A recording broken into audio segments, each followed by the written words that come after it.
everybody in here. Let everybody connect to the audio. And we're going to go ahead. Hi, everybody. We're going to go ahead and turn off all the videos. We can probably wave a little bit at the end, okay? But we're going to go ahead and turn off your video for now. Get everybody muted. There we go. All right. Oh, dear. I need to turn that off. That's me. Ah, okay. Fun sound effects. So I know. It's an instrument, right? Adobe Acrobat? Exactly. It's a sound, absolutely. Well, good afternoon, everyone, and welcome to this Anderson's Bookshop virtual author event with Colleen A.F. Venable. We're so glad to have you all with us today. As a reminder, please leave your video and your audio off for right now, just so we can keep focused on what's going on. Thank you for taking the time to keep your eyes on another screen to talk books with us and enjoy this great story. For those of you who don't know us, Anderson's Bookshop is an independent bookstore. We've been owned and run by the Anderson family for going on 6 generations for over 140 years. As an independent business, we take your support very, very personally, and we appreciate it so much. So we just like to take a moment to say thank you for being with us and for supporting our store. We really, really appreciate it. Normally, we'd be having this event in person along with about 400 others a year that we would normally doing, but we're hoping that this virtual style keeps us all tied over again until we can be together in person. We do have a ton of other virtual events going on our calendar for all ages and interests. So please check out our website at andersonsbookshop.com or any of our social media handles to find the next event for you. But today we're very happy to welcome to Anderson's Colleen A.F. Venable to celebrate the launch of her new book, The Oboe Goes Boom, Boom, Boom, which is definitely one of my favorite titles of the year. Especially as a former child clarinetist myself, I love the concept of the book. I'm super excited about this today. I'll just introduce you for those of you who don't know. Colleen is the author of many picture books, including this one. Mervyn the Sloth is about to do the best thing in the world, and Amy the Red Panda is writing the best story in the world. She's also the author of several graphic novels, including Katie the Cat Sitter, the Guinea Pig Pet Shop Private Eyes series, and Kiss Number 8, which was longlisted for the 2019 National Book Award. She lives in Brooklyn, but she is joining us here virtually today. So hi, Colleen, and welcome, and thanks so much for joining us. I know, I'm so excited to be here. I'm so sad I can't be there in person, but it's so nice to actually be able to connect with people all over that usually wouldn't be able to come to events. So yes, hi, absolutely. everybody from all over the country. Yay! I'm really excited. All right, well, I'm gonna make you the host, and then I'll go ahead and turn off my audio and video so that Colleen can share the story with us. And then if you guys do have questions as we go along, please throw them in the chat, and we will get to those at a little bit later, okay? Great. All right, thank you so much. I love Anderson so much. If you ever get to Chicago, which we'll all get to Chicago again eventually, you should definitely stop by. The Oboe Goes Boom, Boom, Boom. Story by Colleen A.F. Venable. Pictures by Leanne Cho, and this is Leanne's first book. And it's amazing when you get a book. My favorite thing to always do, and this was actually a surprise from my editor, I always love to look at the insides. So look at these beautiful end papers. Ooh. I actually was going to make my background be the end papers, but I'll show you what happens when I try. So it looks pretty cool, right? Until I move my arms, and then suddenly I have no arms. So it doesn't quite work. And I will get rid of my virtual background. I'm going to actually read the book by sharing my screen so that you can see the images really nice and crisp. So it's beautiful art, and underneath the jacket there's even a little surprise. And you see little Felicity, which is actually, that's me. When I was a little kid, I was a little hyper. I wonder if any of you are a little hyper? Do any of you like to run around in place and never seem to get tired? That was me. So I felt very bad for my band director and for my dad. But my dad, who stars in the book as Mr. V, our band director right here, instead of trying to get me to calm down, he gave me things that made me feel creative. So he taught me about all the instruments we're going to learn in the book, and he taught me to sit down and draw and to write, and that's one of the reasons why I became an author. All right, are you ready for the story?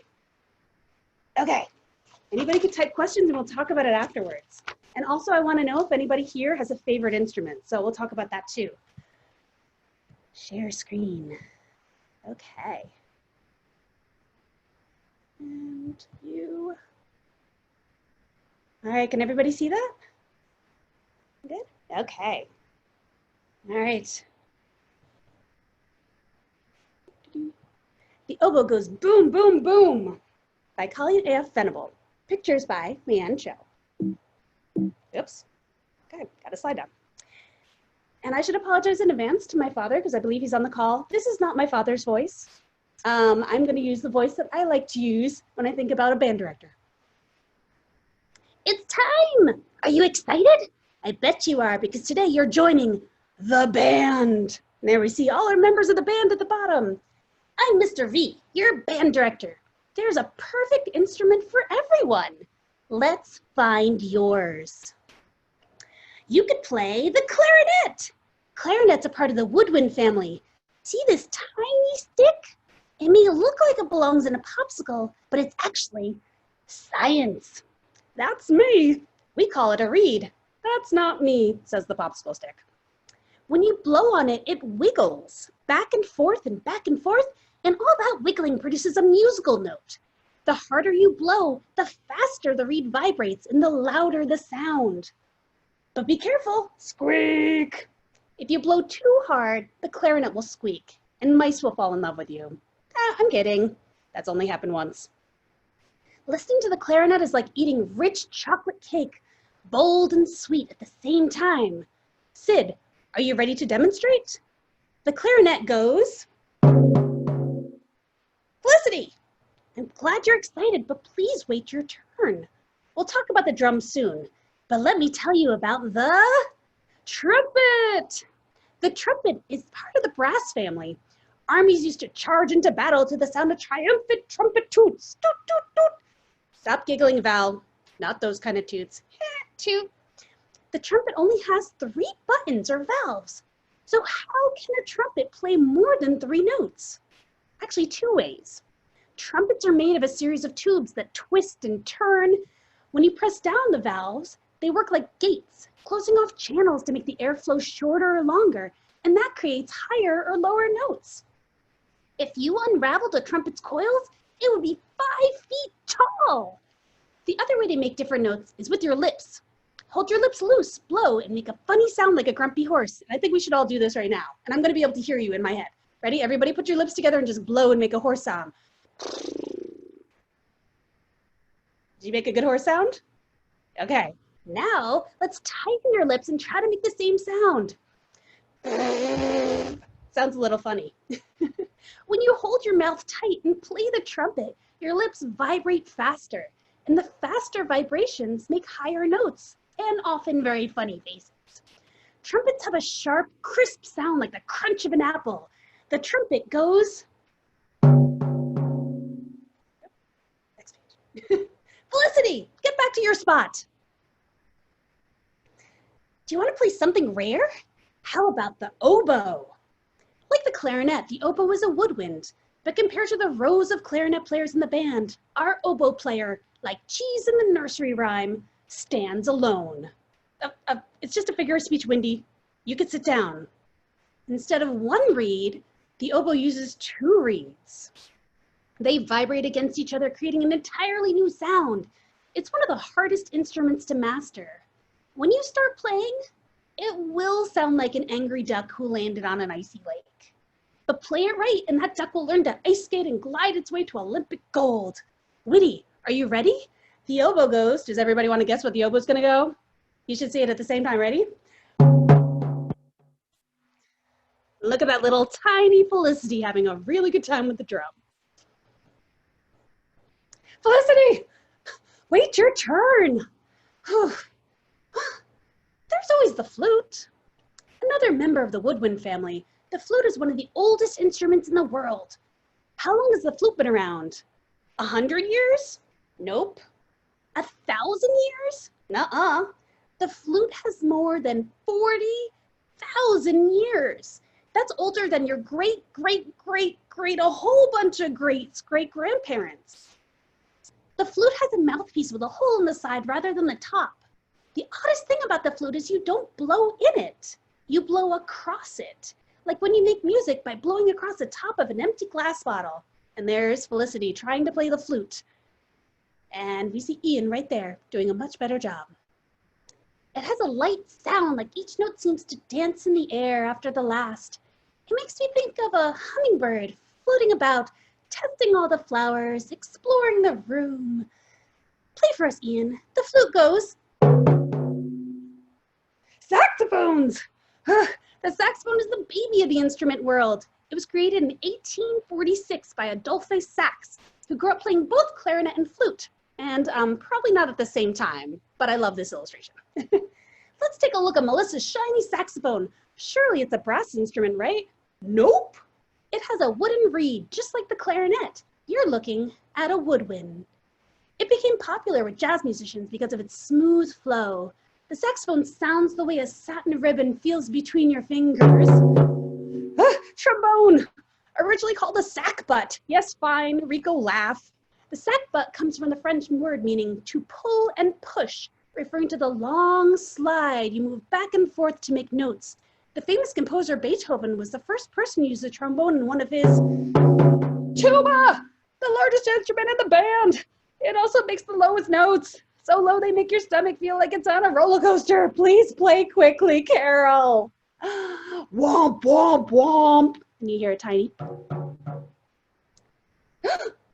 Fantastic, Carol. And now it's finally time to talk about the drums. Felicity, please wait for my signal. Drums. Drums are part of the percussion section, which also includes bells, triangles, xylophones, gongs, giant metal cymbals to crash together. Basically anything you play by hitting it. You might use a wooden stick, a mallet, or even your hands. Even the piano is a percussion instrument. When you press down on the keys, they act as levers, popping up tiny mallets that strike thin or fat strings. The thin ones make high notes, and the fat ones make low notes. Drums are the oldest instrument in the world. Long before cell phones, people communicated with drums. When played on top of a hill, a drum's loud boom, boom, booms would travel for miles. And here you see a boom, boom, boom of a drum. And the mom's saying, oh, he says it's dinner time. I guess I have to let you hear the drums again. All right, you ready? The drums go womp, womp, womp. And there we see little Felicity has fallen in love with the tuba because it's louder than the drums. Like I said, there's a perfect instrument for everyone. I'll stop sharing there. So thank you guys so much. Let me tell you a little bit about some of the instruments. So I was playing the drums. I don't have a big bass drum in my house. I live in Brooklyn, and some of the drums, there are giant drums. They're drums that are as big as this room, which is, not very big, but it's really big for a drum. The drum I'm using is actually a Celtic drum, and it's one that you could just hold like this. And like I said before, there's a wooden mallet that you can hit against. And they used to paint patterns on the drums. So this one is a pretty small drum, so it doesn't make a really deep sound. The bigger the drum, the deeper the sound it's gonna make. So I like playing the drums. My dad is a professional drummer, and actually all of the people in the book were based on famous musicians. So if you really love an instrument, you can actually go and look more about them. So for instance, we've got our clarinet player. This is a guy called Sidney Bechet. So one of my favorite stories about him was he was supposed to march in a parade, but they forgot to bring his clarinet. So he's like, what am I gonna do? And they went to a thrift shop and they found a clarinet, but the clarinet was missing a bunch of keys. I'll show you what a clarinet looks like. So imagine this, but with a lot of keys missing. And he looked at it and he said, okay. And he took that clarinet that was broken and he played it. And he played it in an entirely new way. And it was really an amazing guy. He worked with Louis Armstrong and they played together for years. So he's our clarinet player. We've also got our flute player is Ian Anderson. Ian Anderson is actually a rock flute player, which people don't know that's a thing. He played in a band called Jethro Tull, and he would play the flute like people would play like the guitar, the saxophone. He would play it with rock music, like heavy rock music. So all the people in the book are based on famous people, so you should definitely look at this and then listen to some of their music. For instance, Carol Jantish, she's our tuba player. Carol is the very first woman tuba player to be in a major orchestra, and it only happened a few years ago. It's in 2006. She's an amazing tuba player. She actually runs an association called, what is it called? Well, she has her band called Tubular, which is an all tuba band. There's 6 tubas, if you can imagine how loud that is. And she runs a nonprofit called Tubas for Good. So if you know anybody that really, really wants to play the tuba but can't afford one, you might want to reach out to them, and they have grants and things like that for tubas. So I was a clarinet player, and I'm going to show you a little interesting thing about the clarinet. So you see instruments most of the time like this, but did you know that each one of these parts actually comes apart? And you piece it together. So when you start out with the clarinet, you've got your reed. There's your little thin piece of wood. It goes on the top here. I'll just play a little note. I like the deep notes.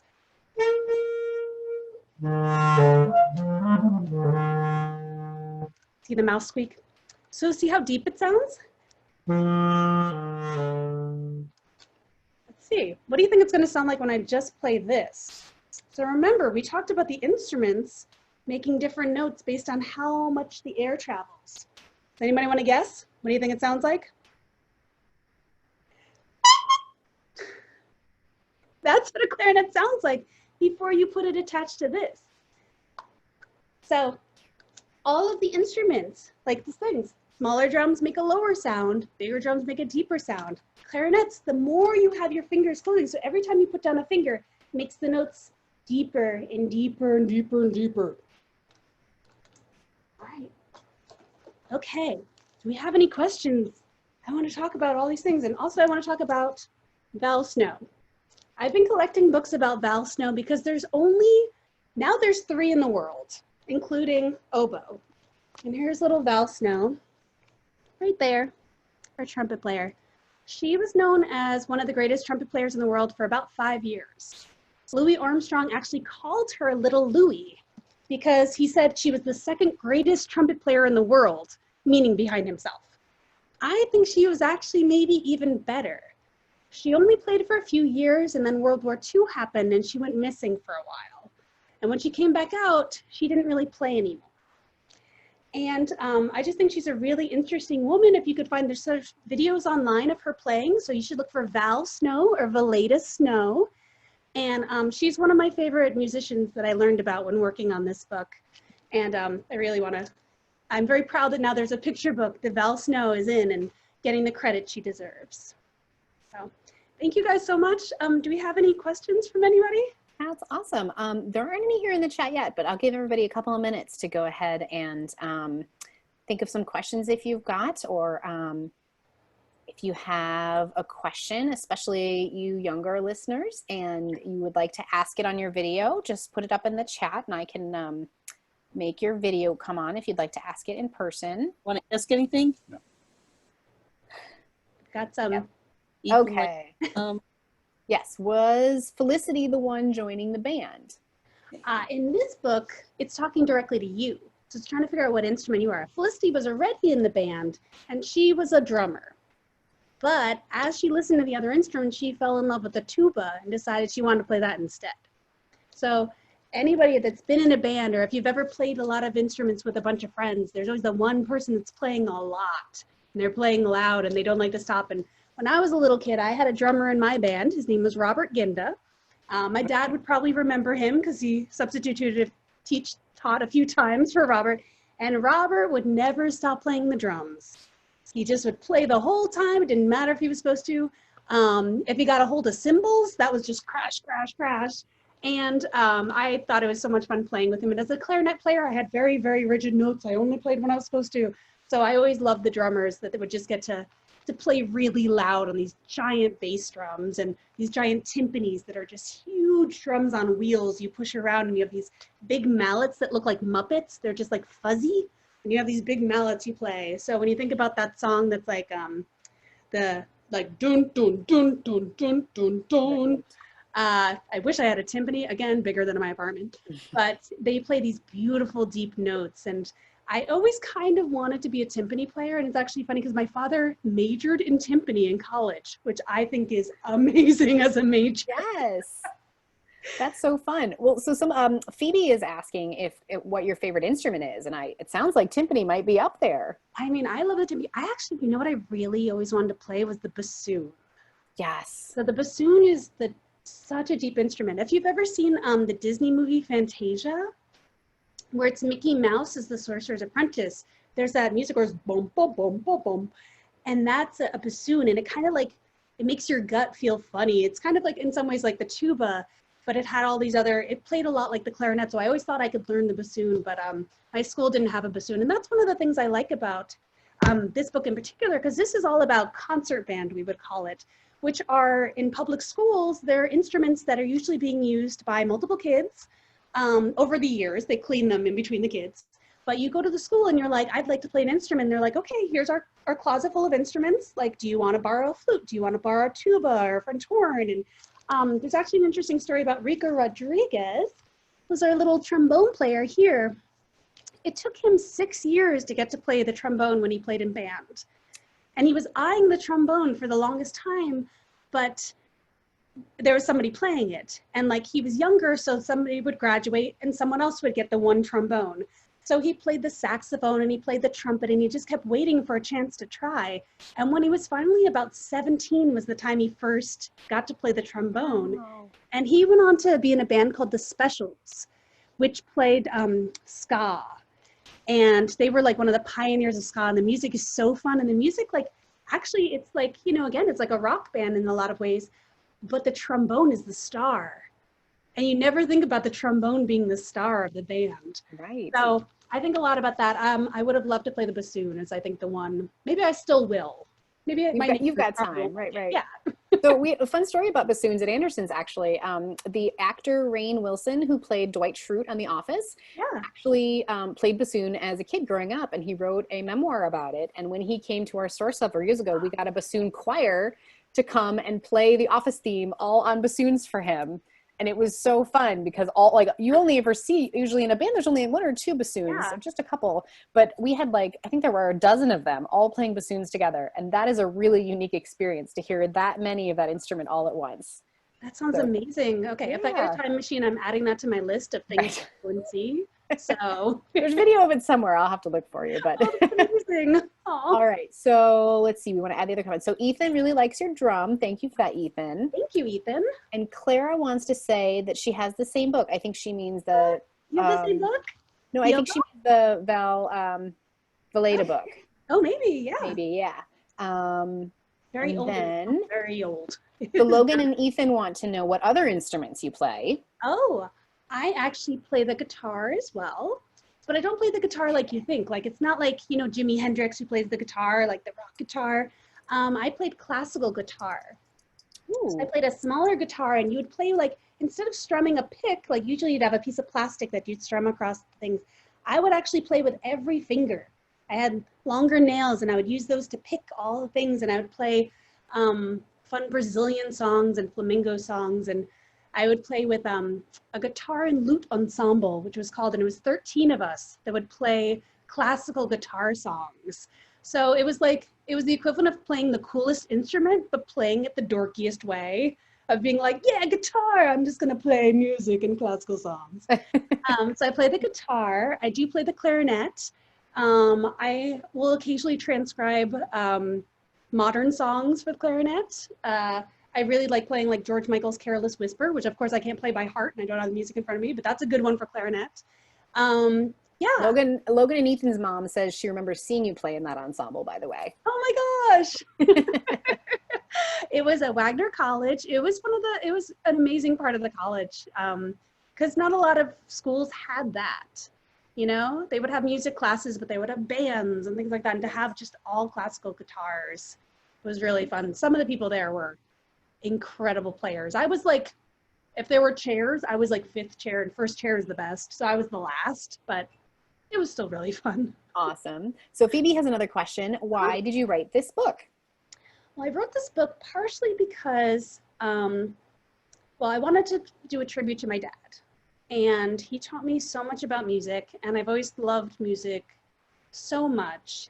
And I wanted to also talk about the fact that, you know, a lot of people do have that hyperactive kid, and I really appreciate that my parents, both of them, my mom and my dad, were so supportive of me creatively. And rather than being like, trying to calm me down, they really let me play.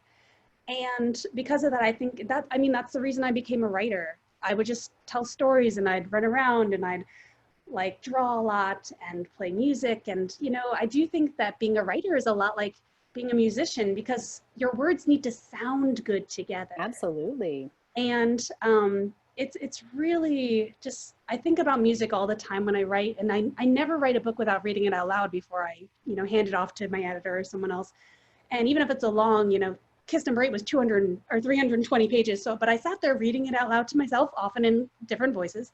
And just because you'll say something out loud and you're like, oh wait, nobody says it like that.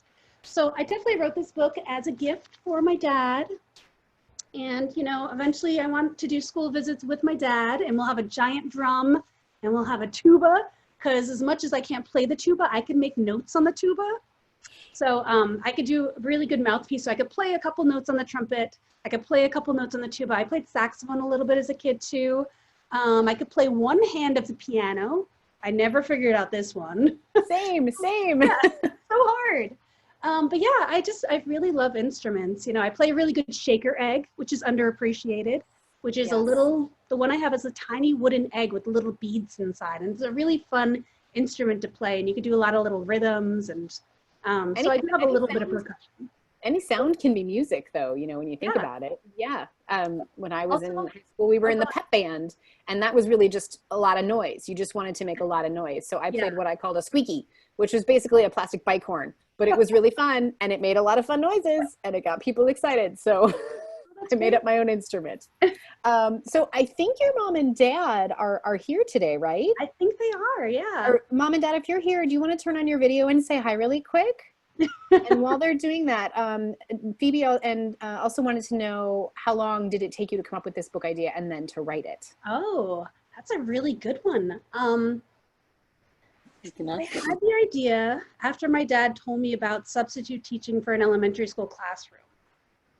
And it was right after Frozen came out, and he played Let It Go for the kids, which was not the best choice because it was a little while after Frozen came out. So the kids that loved the song really loved the song, and the kids that didn't love the song really didn't love the song. And it was like he opened this Pandora's box of everybody just running around either belting the lyrics or covering their ears and yelling. They were really sick of it, and they really loved it, right? Yeah, so just talking to him about those elementary schoolers made me remember how much fun elementary school band was. And it was fun to make the music, but it was also just fun to have that, cacophony is that's a word for a lot of sounds at once.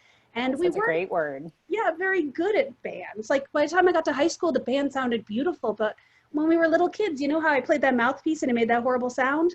That's what a lot of us sounded like pretty much all the time. Yes. Well, Colleen, do you want to make me the host real quick, and then I can absolutely. Get some video on here, because I know your mom and dad have their sound, but if they're willing, I think the kids would love to see you. I do. But the video won't come on. It says that you have us turned off. Oh, all right. Well, yeah, let me. You're the host now, right? Here we go. Let me see if I can do that. All right. It just should send you a little message now asking to see if we can say hello to you. There we are. Oh, on the porch too. Nice. On the porch.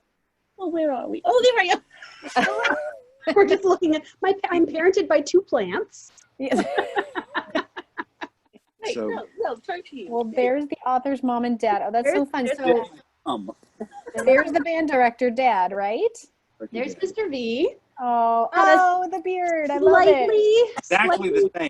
Amazing. Yeah, exactly. Look at that dark brown hair. Right. No, but we decided to go with more of a goatee than a beard. Yeah, and I love the glasses. Nailed the glasses. Yeah. It's a pre-COVID beard, right? With the illustration, yes. Yeah, right. This all happened in the last 7 months. No. It's lifetime beard. Yeah. Well, thank you so much for teaching children music. That's an amazing skill to have, and all the inspiration you've given to your daughter. That's amazing. It's such a wonderful thing to be able to do that, and I feel very privileged. And very lucky because I didn't have the resistance to the kids wanted to actually be in my class, and would be very upset if they couldn't be in my class. So I mean that's different from other subjects, but I'll leave it like to that. What age did you teach in elementary? Eventually I taught all levels, but Okay. at the beginning it was mostly middle through high school, and I was always in a situation where I had either it was 6 through 12 or 7 through 12 were the age grades, and I had them all at the same time, in terms of during the day. That's So awesome. yeah, so I got to bring them up from the elementary level to playing some decent music, some decent level music. That's awesome. Well, your musical teachings have obviously inspired all the rest of us, because now we all get to enjoy it through Colleen's book. So that's an amazing thing that musical legacy your family has. That'd be great. And I love my daughter, and she's so special to me. Aww. And my Kathleen, obviously, too. The college, Yes. Yep. the father couldn't ask for more. He had the best kids. Oh, that's wonderful. Well, thanks so much for joining us on here. It's All fun right, to put a face Mrs. to, Venable. Oh, Yeah. I did a quick appearance. It's nice to see you as well. Thank you for joining us virtually here. Thank for letting us enjoy this. This has been really nice. Yay. Well, it's fun. Very nice. Nice way to end up the summer. Yes. All right. Well, it's fun. I'll let you guys get back to your secret listening here. So we'll go ahead and get you guys off screen. And all right. Well, Colleen, what else did you want to, what do you want to talk about? Let's see. Did we get to how long it actually took you to write the book? Oh, so it took me probably I had the idea for about 6 months before I sat down to write it. And when I wrote it, it was probably about a month. So I wrote one, I did write it in about a week, and then I rewrote it, and then I rewrote it. And then I decided I wanted to have this ongoing boom, boom, boom that interrupted everything. So at first it was just nonfiction about instruments. And then as it was going on, I was like, well, that's not as fun to as a kid to read aloud. And I figure when you guys are all reading this at home, you could actually yell the boom, boom, booms. We definitely would be doing that if we were in person together. Exactly, we'd all be yelling. Absolutely. So yes. Yeah, about, I would say 6 months. And my editor, actually is here too, Martha Mihalik. She was, she loved the book. She was my editor for Mervyn as well. And we started to think about, at that point, who the musicians would be. Because I wanted it to be a book that both had a lot of famous musicians, but I also wanted to change your expectations. For instance, I don't know about you, but in my band, almost all the flute players were girls. And I always thought it was really odd that all the flute players were girls, all the trumpet players were boys, and it was all the clarinet players actually in my band were also girls. So I wanted to make sure I kind of switched it up and was instruments are for everybody. If you're the only flute player in your band, that doesn't make you uncool. That actually makes you super cool. He's knighted. He's a knight. The queen. Oh my gosh. Yeah. So he's a Sir flute player. Exactly. I love that. Yeah, so it was kind of that, and it was underrepresented people too. Wendy right here. Mm-hmm. Her real name is Gibbs, her last name, and she is a composer, and she's actually the most prolific British composer of all time. Wow. And nobody knows who she is. And it's because she was 70 years ago, they didn't want to perform pieces by a woman. Right. So she actually started her own association that would only perform pieces by underrepresented composers. So it was all women, people of color, and she's still not a very well known. You actually can't find any videos of her online playing instruments. Wow. But you can now find some people recreating her compositions. Right. Which is really cool. Well, that's amazing. One of the things that I love most about music is that it is for everyone. And it's so sad when some people are not given those same opportunities to learn it. But in my experience, music people are the best people. I mean, my husband is a music people, so I get to say that. But I encourage my kids to learn music because I felt like in school, that was always a place where you could express yourself. And everybody, it was a very accepting group, at least in my experience. And everybody was doing their own thing. And I was very fortunate to be part of, especially a high school music experience that actually was nationally recognized. I was not nearly at that level, but the whole program was. And so there was this prestige to it that made it very much, you could have the confidence, like, yeah, I'm part of that music, I'm part of that band, you know. And it was a really cool experience that not everybody has, I know, but band is such a great way to meet just really good people. Yeah. And I'll say that for orchestra too, even though that wasn't part of it, but music in general, I think is definitely part of that. So there's also a lot of really fun things, like, you know, marching band is really fun. You basically make shapes with all the people in the field. And my marching band, because we were about an hour and a half away from New York City, every time there was a holiday, we would get to march in the parades. oh, fun. Yes. So it put Yes. us way in the back because we weren't very good. And, you know, St. Patrick's Day parade in New York City, we would get to march when there'd be like hundreds of people on every side watching us play. And I remember once I was marching and my reed fell off my clarinet. I guess I hadn't tightened it. I had to, for an hour, I had to fake play. Like, Yes. At the speed. Did you ever get to march at Disney World? I did not ever get to do, I got to do, Hershey Place in Pennsylvania. Oh, okay, Which was yeah. more about getting the chocolate than it was really getting to do that. But did you march Totally. at Disney World? Yeah, they had a program where your high school bands could come down and march in the parades. And so we did that in my sophomore year of high school, I guess. So, which is really fun. But again, yes, it's really fun to march in that. But then, of course, we got to spend a couple days in Disney, right? And then like the bus ride straight through from Chicago to Florida, which is full of its own memories. But And there's also, I mean, if you find that you don't love playing an instrument, there's other places in the band too. Like there's, you could be in the flag squad. So you basically will have like a flag that you'll wave around, and it's kind of like almost being part of a dance squad. dance, absolutely. Yeah, step dance. You can have the baton that you twirl around. There's also a thing called the drum major, a drum majorette. I was drum majorette for one day, which is the person that has usually the biggest hat. Yes. And they have the stick. Do I have my hat? Oh, I don't have it. Yes, I do. Wait a second. Oh my gosh, that's amazing. The costumes of part of marching band are some of my favorite things because they haven't really changed, which is a really interesting thing. Yes, that's How amazing. cool do I look, right? You Imagine look fantastic. a like foot-long feather on top. Yes, it's the big It looks fluffy like- part. Yeah. Like when people dust their like house, like that's what it looked like on top. And I was the drum majorette is the person that actually like leads the band and kind of tells them when to start playing and when to stop playing. And a lot of ways it's like the band director, but it's like the kid version of a band director. Yeah. And I was not. Great way of leadership. Yeah, in I that was age. not good at it. I was not. So- I couldn't get everybody to quiet down. I couldn't, I couldn't march in a straight line backwards, which is what you had to do a lot. Yes. Yes. Walking backwards was hard. But the marching band kick and roll. I don't know if you remember that. The kick roll. That's how you had to like march your feet. Yeah, like we would do the Smoothly. heel toe. You would like roll it down. I still Yes. walk like that. Totally. Yes. There are times when I find myself doing it, but drum major is super fun. Okay. So I'm going to one up your drum major hat because Oh, I still have oh my mine God. as well. Actually, I think this is my husband's, but see how similar they are, everybody? Wait, let me Like put- this, I got the strap. kind of the strap is just Oh, like my in strap the is front. way I too know, yeah. tight. Right. Mine too. Yep. So we have our hats, guys, and this is the end for Naperville, which is the city I grew up in. Strap is totally in the way. An eagle for the Vikings. But That you doesn't see how make any similar they are? Like this Right? is marching band, guys. And these are from a bajillion years ago, at least in my case. I'm not going to. sense. Also, yeah, mine's very, very old. Very old, yes. This is, oh my gosh. And I feel a Still little has- guilty. I still have it. I believe I was There's somebody else's name on the inside, which I think is really fun because my husband has had this in the basement for I don't even know how long. But Gosh.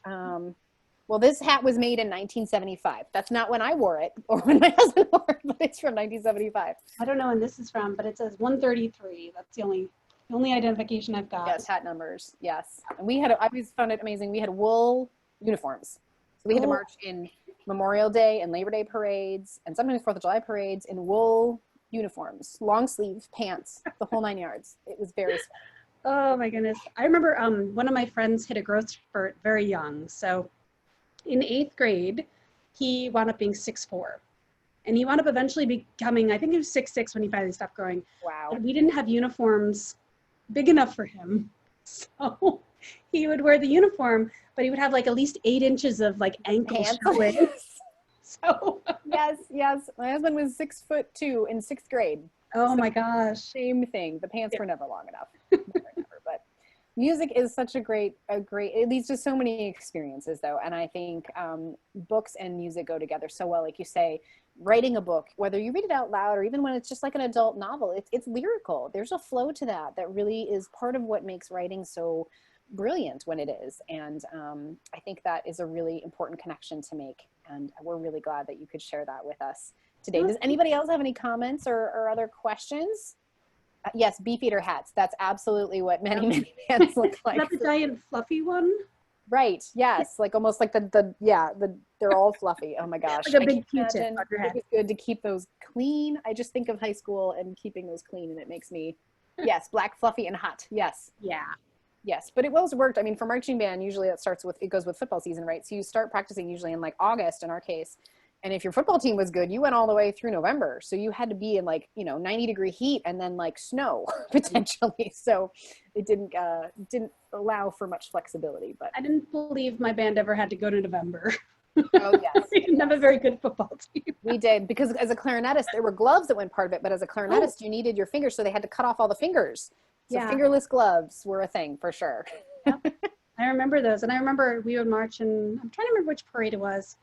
Probably at the time Columbus Day Parade, which I'm Indigenous Day Parade. Right.